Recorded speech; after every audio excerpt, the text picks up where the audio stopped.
Bonjour à tous, bienvenue sur Citrouille et Citron. Il y a quelque temps, en cueillant les fruits rouges offerts par notre potager, je me suis souvenu d'une discussion que j'avais eue avec un proche au tout début de l'été. Il m'avait demandé si je ne m'ennuyais pas dans ma campagne, si je ne trouvais pas le temps long. Ma réponse à l'époque a été rapide, sans une once d'hésitation. Non, je ne m'ennuie pas ici. Je n'ai pas eu besoin de réfléchir, c'est mon cœur qui a répondu pour moi. En prenant le temps d'y réfléchir plus longuement, à vrai dire, je me suis rendu compte que j'aurais pu plus développer cette réponse. Mais que voulez-vous? Quand le cœur parle, le cerveau se met en retrait. J'aurais pu lui demander quelles sont ses priorités, les activités qui font ses petits plaisirs quotidiens, les choses sur lesquelles il ne ferait jamais une croix dessus.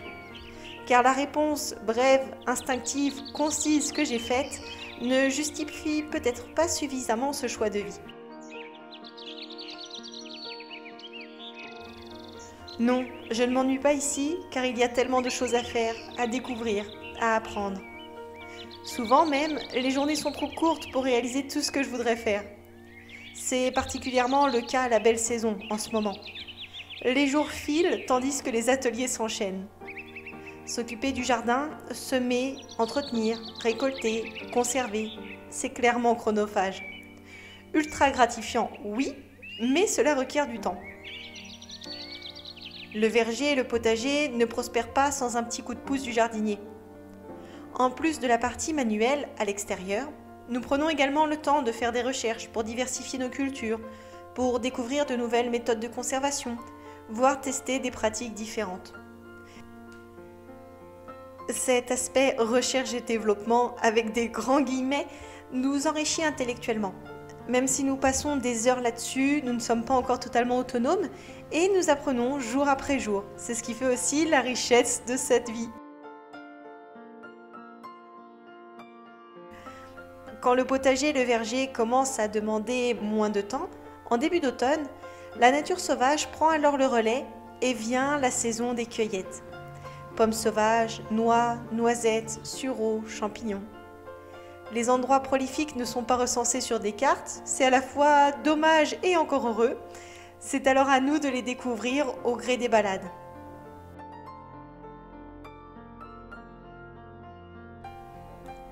En venant vivre ici, j'ai appris qu'un autre système temporel existe dans ce monde. Effectivement, si nous nous contentions de prendre un chariot et d'aller au supermarché faire les courses les week-ends, les journées à la campagne pourraient paraître très longues.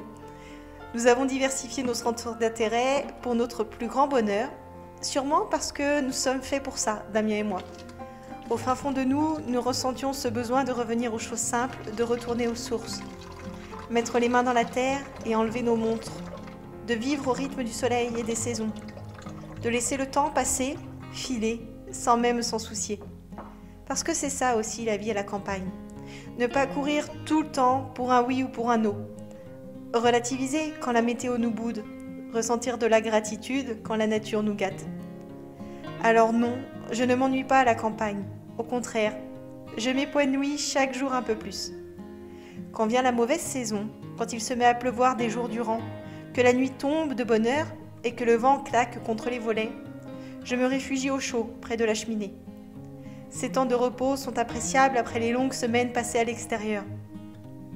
Ces moments sont toujours bénéfiques.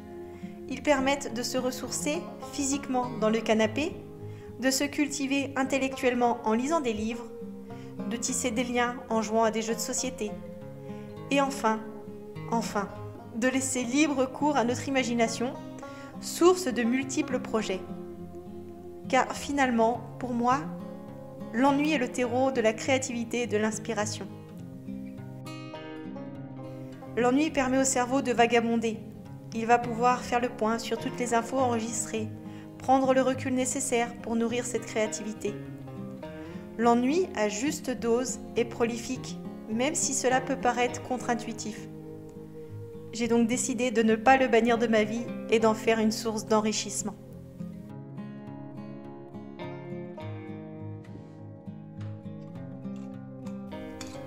En tout cas, voilà la réflexion qui m'est venue à l'esprit, tandis que je préparais un black currant full.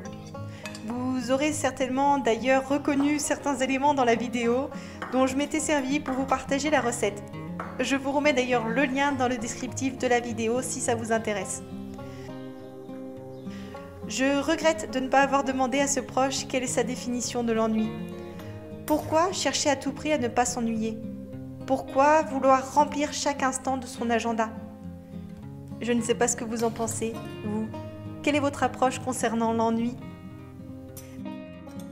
J'espère que cette vidéo vous a plu et qu'elle n'a pas été trop ennuyante. Si c'est le cas, pensez à la liker, à vous abonner à la chaîne et à cliquer sur la petite cloche pour ne pas louper la prochaine. Et moi, je vous dis à très bientôt sur Citrouille et Citron. Bel été à tous!